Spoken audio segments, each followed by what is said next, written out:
Before we get into the South Park character diegesis podcast proper, I'll start out with this. I actually watched The Losing Edge before I returned to Stanley's Cup because I wanted to compare and contrast how each episode handled their subject matter and topic of parody. The reason I bring up Stanley's Cup in comparison to The Losing Edge is because Stanley's Cup is a spiritual sequel to The Losing Edge, and also a follow-up of the themes and ideas presented in that episode.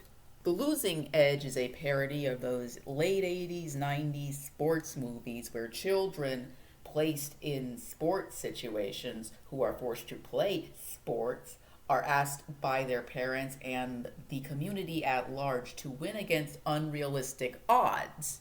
For the most part in The Losing Edge, it's actually played entirely straight, with the joke being that the South Park kids and their competing teams don't actually want to play these sports. They want to be home and be regular kids. They want to play video games. They don't want to do any of this boring sports nonsense. The joke is that the South Park team and the other competing teams are all playing to be the biggest losers, which is a funny joke and also a very clever spin on this formula. And the biggest layer of subversion to this episode is Randy's subplot, which is one of his most important subplots in the show.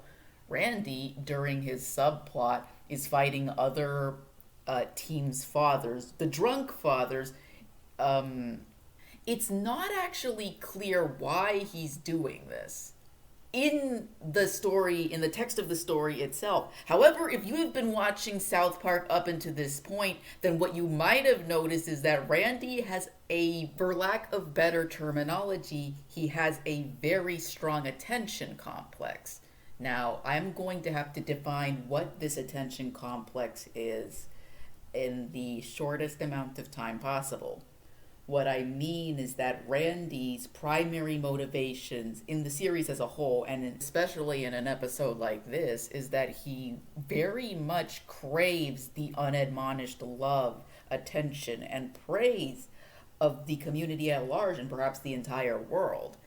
Randy seems to be motivated primarily by this overwhelming desire, to a point where you might even call it an addiction, for the uncritical love and praise of people he does not know. He lives and breathes on all of this validation, and in some of his most prominent episodes you can see this trait if you're paying attention. This is the episode of the show that makes this part of his character completely unavoidable.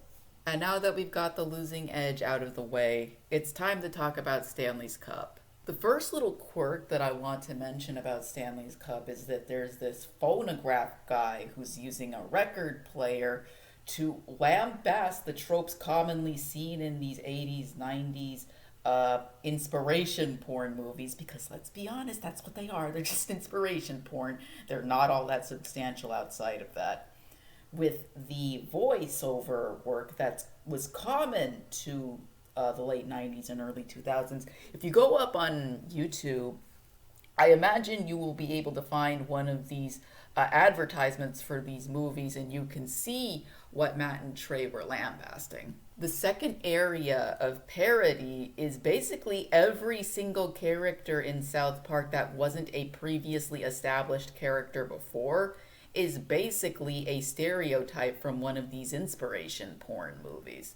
The kids all have comically terrible childhoods. There's a player with cancer, which is a joke about the one emotional crux that happens to be in these movies. There's even the rival who happens to be a total jerk, who is a rival coach who only appears for a couple of scenes. And when they get to the big leagues, there's the match against the competing team who happens to be in an entirely different league. Kind of incredible. There's not much to really say about the supporting cast in this episode because everyone is a parody of a specific kind of character. The only thing that you can really do is comment on how over the top the parody is. Like, kids mention getting beaten by their fathers. The player with cancer is hinging all of his hope and recovery dreams on his team winning a game, which is wildly unrealistic, which is the point of the episode. The point of the episode is that these movies are more often than not extremely unrealistic. And the harm that having all of these unrealistic dreams can have on people who are trying to live up to standards that they can't ever hold themselves to. The caveat is, if you like South Park and are personally invested in these stories, and you don't know that this is supposed to be a parody episode of one of these really bad movies, not only will a lot of the commentary be lost on you, but it will come off as unnecessarily mean, bitter, and dark for no reason. It's important to remember that Matt and Trey are really inspired by British comedy, particularly the comedy of Monty Python, which I am familiar with, and I do actually like Monty Python. If you're familiar with Monty Python, then I think this episode will be right up your alley for how much of a return it is to form comedy-wise for South Park. And with that introduction out of the way, yes, a 6-minute introduction, we're finally going to talk about the two characters I feel that it is most important to pay attention to when engaging with this episode, which is Stan and, surprisingly, Randy, despite the fact that his part in this episode isn't all that big. You could call it something akin to his role in The Losing Edge, but I also think that that take is inherently missing the point. If we are to take the thesis into consideration, which is the unrealistic goals, dreams, and expectations that people can have in the sports genre sometimes, and sometimes generally in life, then Randy must be taken as an extension of that thesis. I also think on another level that this episode is very interesting because it's some of the most critical that Matt and Trey have been of sports culture, despite being huge sports fans themselves. And on an aside, I went to the Wikipedia page for Stanley's Cup, and it said that this was not just a parody of the Mighty Ducks, but it was also a parody of basketball. And I think that's really funny, considering that Matt and Trey star in that movie, and they've expressed distaste with their work in that movie, which I think is being a little hard on themselves considering what that movie is trying to be. Of course, I mean, it fits into the genre that they are parodying here. They beat themselves up quite a bit. It's kind of sad. Stan, in this episode, Stanley's Cup, is tasked with the role of being the Little League coach after a series of unfortunate events involving his bicycle and owing money to the government. The sports that they're playing is hockey, by the way. I realized that I didn't make this clear or obvious at all, but he's a Little League hockey coach in this episode. This prompts him to come home late, to which his parents expressed worry and a little bit of disappointment in him. And when he tells the both of them that he's a Little League coach, Randy is affected by this the most because he and Sharon are the ones who most prominently remember Stanley's own shortcomings during a very important hockey game match in his youth. Not important to him, by the way, he doesn't remember it. He only remembers going to Shakey's Pizza afterwards. It's important to Randy. And in this moment, we see the other most important theme of the episode come out, which is the shared trauma of a community when someone fails to perform in these sports. Or it could just be a metaphor for shared trauma within a very specific niche.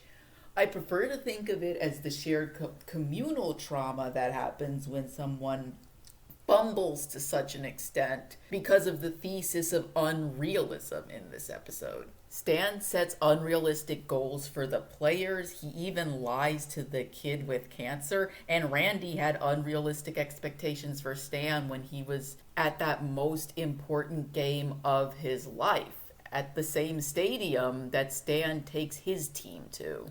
Throughout the episode, Stan is burdened with the unrealistic expectations of not just the team, but the families of the team and the community at large, even in his personal life, which we have discussed with Randy. I think Randy's most interesting line in this episode, and one that brushes on the thesis, is his line at the very end of the second act, for which he was absent. He was absent for the vast majority of the second act. He basically flip-flops back and forth in a super comedy parody way about going to Stan's game, and the thing that he says at the end of the scene is that there are only two options, which is win and lose. Of course, this is a funny parody line about a very common saying that appears in this movie, but it also doubles as this scathing commentary of the mentalities people bring to sports culture. You either win it all or you lose everything, which is such a reductive way to look at sports as a whole. Sports isn't about winning and losing. It's about forming bonds, communities. It's about improving yourself, your physical health. It's about the sportsmanship. It's about coming together to create... You know what the Olympics are, right? It's about a group of people who come together. The best athletes in the world all come together to see who's the best, but it's not actually about being the best. It's about creating a sense of community, which is the thing that South Park is lambasting about these movies. These unrealistic inspiration porn movies aren't about creating a sense of community. They're about an unrealistic fantasy goal that's meant to help you sleep better at night. That's what the ending of the episode is parodying. That sense of entitlement that people have when it comes to sports, and that sense of entitlement that the culture of sports often touts to such a disgusting degree. Matt and Trey didn't kill off the cancer child because they thought it would be a funny XDLOL joke. It's a direct commentary on the unrealistic nature of these movies. Stan's definitely gonna remember this for a long time to come, but something I don't think he really paid that much attention to was how much his failure directly affected Randy. Sharon is mostly unbothered by it because she's a more well-adjusted person than Randy is, but for Randy, given how he behaved in The Losing Edge, it absolutely makes sense for Stan's failure to become something of a psychological fixture in his mind, given how he is about sports. I definitely think the psychological aspects of this episode are the ones most worth paying attention to, because the one thing that does carry over moving forward is Randy's psychological hang-ups. Randy's psychological hang-ups are lightly commented on in Something You Can Do With Your Finger, because as he reveals in that episode, he basically only joined the band that he did because he wanted the fame. But in this episode, Stanley's Cup, it basically canonizes Randy's behavior as a legitimate personality flaw. I'm not going to talk about Sarcastable today, but it definitely appears in Sarcastable as well.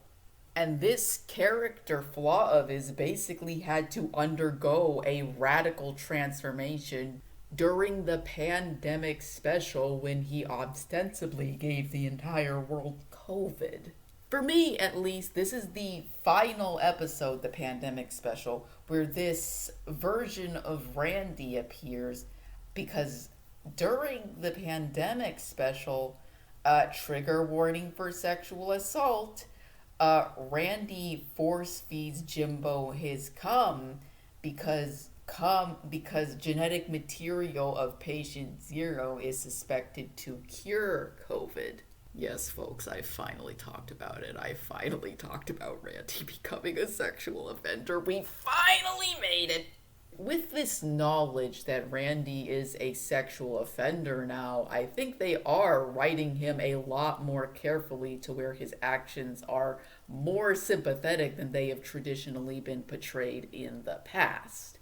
Randy's actions are basically being given more context and more evident explanations as of lately. And because we have driven into some of the most sensitive subject matter ever, sexual assault, I need to be very, very clear that I do not condone sexual assault in any way, shape, or form. If you are being sexually assaulted, please please develop a support network. Find whoever you can. Get yourself out of there. You deserve better, and you deserve a better life. I do not think South Park presented Randy sexually assaulting his in-law because they thought it was an edgy, super funny joke to make. The whole point of Randy sexually assaulting his in-law is because he feels extremely bad about the mess that he caused, and because the news is reporting that genetic material from patient zero will potentially solve COVID. He basically wants to make things right in the worst way possible. And the scene where Randy sexually assaults Jimbo is presented in such stark horror. It's one of the most horrifying things South Park has ever presented. There is no way to objectify it. It is this horrible, ugly, awful thing that you are clearly not supposed to support. You're not even supposed to support Randy in this moment. What he's doing is despicable beyond all belief. But we have the context of why he's doing it, which makes it such a muddy moment. You're not supposed to have clear feelings on either Jimbo or Randy when this is happening. But a moment like this is especially rewarding for people who have watched Stanley's Cup and do understand Randy's arc from that episode. Because if you were one of those people who were paying attention to Randy, you would know that sometimes he does just gain these psychological fixtures that often spill into real-world harm towards the people he loves and cares about. South Park is primarily known for crude humor and catching people off guard with really cheap jokes, which honestly makes its handling of sexual assault that much more interesting and complicated and, quite frankly, rather powerful. If you've been watching South Park for a very long time, chances are you'll be very aware of Randy's more obsessive and self-destructive tendencies. You will also be aware of how Jimbo has basically pigeonholed himself into a redneck hick persona and how that has affected him throughout the series. Both of these men have extremely complicated relationships not only with the society around them, but with their sexualities. And in there is some very interesting commentary on how sexual assault affects men and how hypermasculinity forces men into these boxes where they feel that they can't have relationships with this complicated subject matter because of the roles in society they're supposed to fill. And here we circle back to Stanley's Cup, where Stan was unable to fulfill the niche of being a coach to his Little League team. These roles, these goals, these ambitions in the society around us can often drive us into extremely self-destructive behavior, which is why creating community and being open to love is so important and necessary.